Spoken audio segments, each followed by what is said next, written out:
कहीं फ्लाईओवर बन रहा है तो पानी के निकास का रास्ता बंद हो गया है, कहीं किसी और ने पानी के निकास का रास्ता बंद कर दिया है। पहले भी बरसात में मानगो के इलाकों में पानी जमा होता था, सोनारी और कदमा भी कहीं कहीं जमा होता था। तो इस बार जो देखा गया है इसका स्वरूप बहुत भीषण रहा है। ये कई वर्षों से लापरवाही होती रही है, उसके कारण से रहना खतरनाक हो गया है बरसात के दिन में।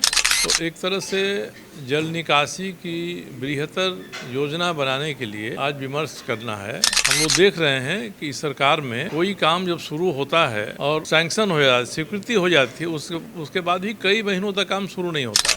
हम लोग तो यहाँ विपक्ष की भूमिका में है, प्रतिपक्ष की भूमिका में है, और मुझे लगता है कि सभी दल के लोगों को इस पर सहमत होना चाहिए कि आम जनता के पक्ष में जो बात की जा रही है, उसकी सुविधा के लिए बात की जा रही है। इसके लिए कोई सत्ता पक्ष है तो इसको इस रूप में न लेकर उसकी आलोचना हो रही है। गर्मी में पानी के लिए हम लोग दिसंबर से ही आवाज़ उठाते रहते हैं, बरसात में नालों की सफाई के लिए हम लोग मार्च से ही आवाज़ उठा रहे हैं।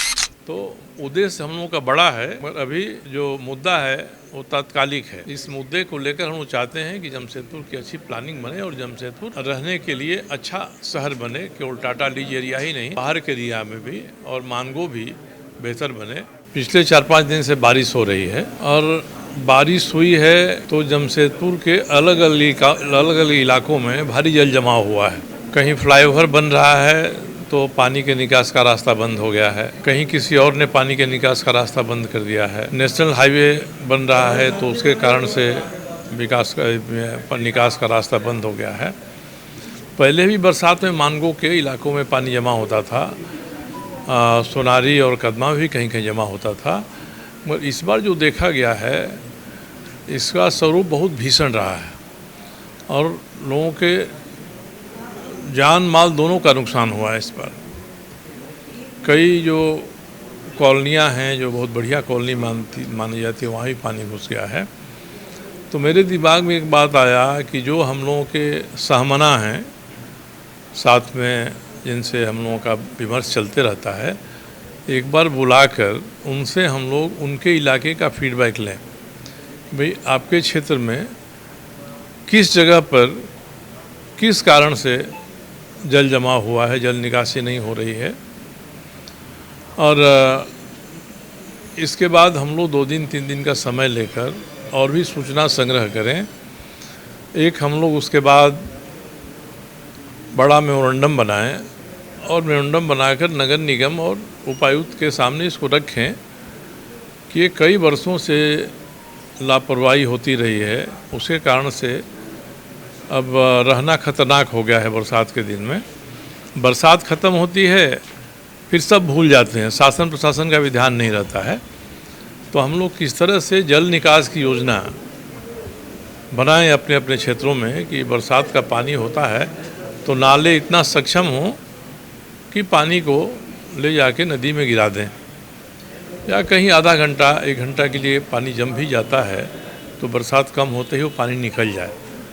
तो एक तरह से जल निकासी की बृहत्तर योजना बनाने के लिए आज विमर्श करना है। हम लोग उस पर बैठे हैं और विमर्श केवल एक बैठक में करके एक मेमोरेंडम नहीं दे देना है, बल्कि हमको शहर की बेहतरी के लिए, यहाँ के जन सुविधाओं की बेहतरी के लिए शासन प्रशासन पर दबाव डाल के काम कराना है। हम लोग देख रहे हैं कि सरकार में कोई काम जब शुरू होता है और सैंक्शन हो जाती, स्वीकृति हो जाती है, उसके बाद भी कई महीनों तक काम शुरू नहीं होता है। पहले के कई काम शुरू हुए, बर्बाद हो गए, हम लोग के क्षेत्र में भी हैं, और फिर से उनको हम लोग चाहते हैं कि दोबारा हो, ठीक कराया जाए, जो उद्देश्य से बना था वो पूरा होता नहीं है। तो हम लोग तो यहाँ विपक्ष की भूमिका में है, प्रतिपक्ष की भूमिका में है। जनता की आवाज़ हम लोग सही तरीके से प्रशासन के सामने, सरकार के सामने रखें और इसको हम मुद्दा बनाएं। और मुझे लगता है कि सभी दल के लोगों को इस पर सहमत होना चाहिए कि आम जनता के पक्ष में जो बात की जा रही है, उसकी सुविधा के लिए बात की जा रही है। इसके लिए कोई सत्ता पक्ष है तो इसको इस रूप में न लेकर उसकी आलोचना हो रही है। उनको भी अपने हिसाब से जहां सक्रिय हैं वहां जनता की सुविधाओं को बेहतर बनाने की कार्रवाई करनी चाहिए। हम लोग चाहते हैं कि आम सहमति बने और लोग अपने अपने क्षेत्र की समस्याओं को इकट्ठा करें और वो तत्पर रहें, बरसात के बाद भी तत्पर रहें, ये काम हुआ कि नहीं हुआ। सवाल है कि जैसा आपने देखा 15 जून तक मानसून यहाँ आ जाता है और अभी नालों का सफाई के लिए टेंडर निकाला, तो क्या नहीं लगता है कि समय पर अगर नालों की सफाई होती तो इस तरीके से शहर नहीं डूबता? देखिए, शहर डूबता कि नहीं डूबता एक बात है, नालों की सफाई तो समय पर हो जाती कम से कम। उसके बाद भी शहर डूबता तो हम लोग कारण खोजते, कौन सा दूसरा कारण है। आपने नाला भी साफ कर दिया, शहर डूब भी रहा। तो हम लोग तो मार्च से ही इस बात को उठा रहे हैं, उपायुक्त से लेकर सब जगह, कि भाई नालों की सफाई कराइए। मैं तो एक मौसम ख़त्म होता है, दूसरा शुरू होता है, उसके पहले हम लोग ताकीद करते हैं। गर्मी में पानी के लिए हम लोग दिसंबर से ही आवाज़ उठाते रहते हैं। बरसात में नालों की सफाई के लिए हम लोग मार्च से ही आवाज़ उठा रहे हैं।